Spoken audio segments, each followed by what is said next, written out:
procedure steps. Step 01. Ensure that you have the necessary equipment: a sphygmomanometer, a stethoscope, hand cleansing gel. Step 02.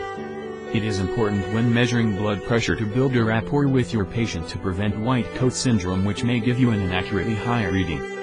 Therefore, ensure you introduce yourself to the patient, explain the procedure, answering any questions they may have, and ask for their consent. You should also explain to them that they may feel some discomfort as you inflate the cuff, but that this will be short-lived. Make sure they are sitting comfortably, with their arm rested. Step 03. As with all clinical procedures, it is vital that you first wash your hands with alcohol cleanser and allow to dry. Step 04. Ensure that you have selected the correct cuff size for your patient.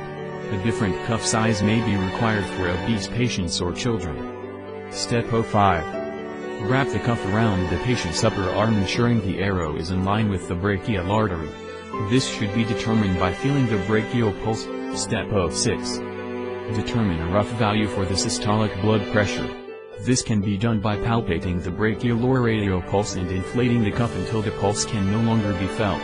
The reading at this point should be noted and the cuff deflated. Step 07. Now that you have a rough value, the true value can be measured. Place the diaphragm of your stethoscope over the brachial artery and re-inflate the cuff 20 to 30 mm of mercury higher than the estimated value taken before. Then deflate the cuff at 2 to 3 mm of mercury per second until you hear the first Korotkoff sound. This is the systolic blood pressure. Continue to deflate the cuff until the sounds disappear, the fifth Korotkoff sound. This is the diastolic blood pressure. Step 08.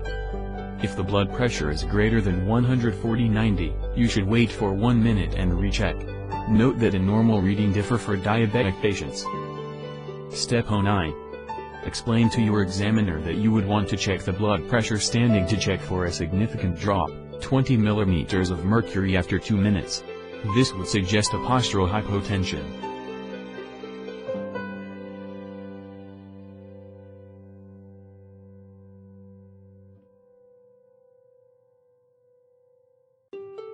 Step 10.